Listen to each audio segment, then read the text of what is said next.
The world is no longer one market, it is becoming many small storms. Globalization, once the promise of connection, is now splintering under the weight of disruption. Supply chains are breaking, nations are turning inward. De-risking and nearshoring are the new mantras of survival. But in this shifting terrain, the ancients left a clue. Those who flow with time endure. Those who resist it perish. The rules are changing, and those who cling to old models may be the first to fall. But the nimble, the adaptable, the small nations, the young businesses, they have one advantage. They can turn faster. So the question today is not, how do we restore the old order? It is, can we become the kind of player that survives any board? Day 6, inflation, instability, and the power of public trust. When the coin loses value, it is not only the market that suffers, it is the soul of the people.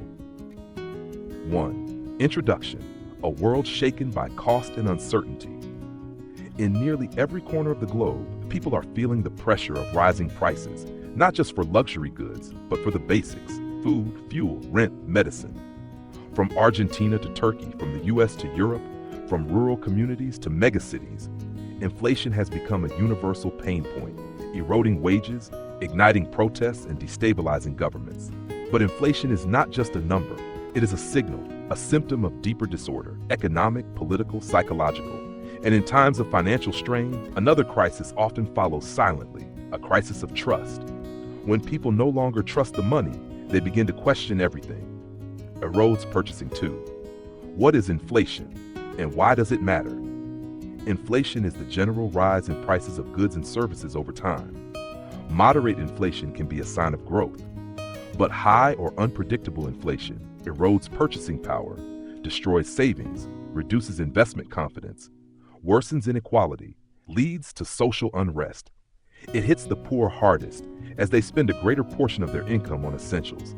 Key causes: excessive money printing, supply chain disruptions, energy price shocks, wars and geopolitical tensions, decline in institutional credibility.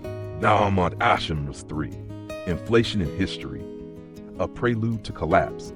Weimar Germany, 1920s, hyperinflation wiped out the middle class and fueled extremist politics. Zimbabwe, 2000s, trillion-dollar notes were printed, yet couldn't buy bread.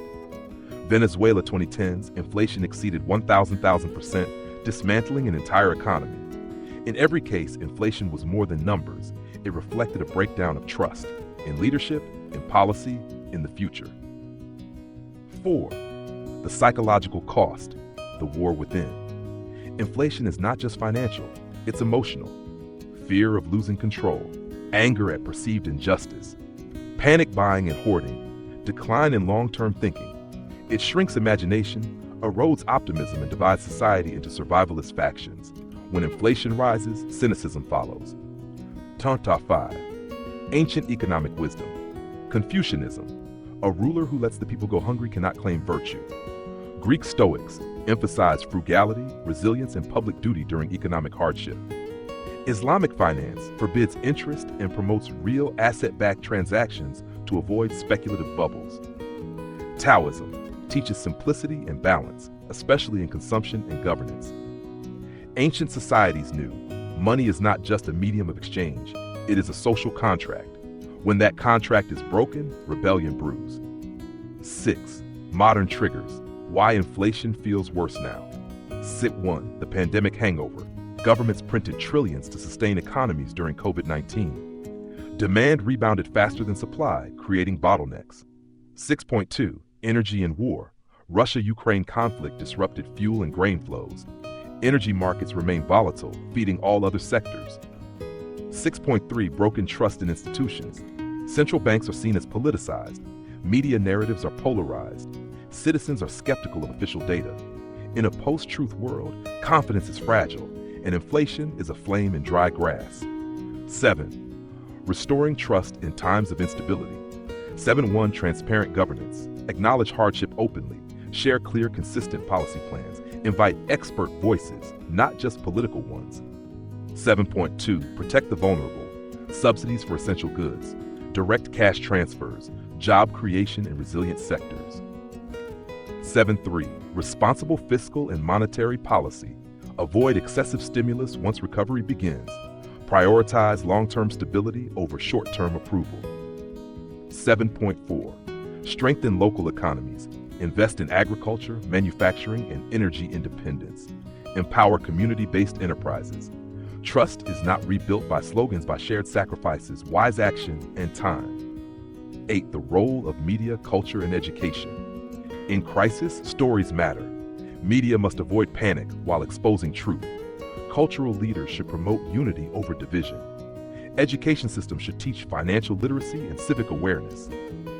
9. Personal resilience in the face of inflation.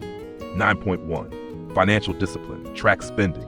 Prioritize needs over wants. Avoid unnecessary debt. 9.2. Learn new skills. Diversify income sources. Invest in adaptable knowledge, tech, agriculture, repair, teaching. 9.3. Support local. Buy from community vendors. Share resources, barter, and collaborate. 4. Stay informed, but not addicted to fear. Choose reliable news source awareness with mental health. 10. Conclusion: from crisis to collective renewal. Inflation may begin as an economic issue, but it ends as a moral test. Do we retreat into blame and fear, or do we rise into shared responsibility and renewal? The ancients understood, a society is not judged by how it thrives in wealth, but how it behaves in difficulty. When the grain is scarce, character is revealed. When the coin loses weight, the heart must grow heavier with duty. In this age of inflation and uncertainty, our true currency is not gold or paper, but trust, wisdom, and solidarity. The road ahead is steep, but walked together, it becomes a path to resilience.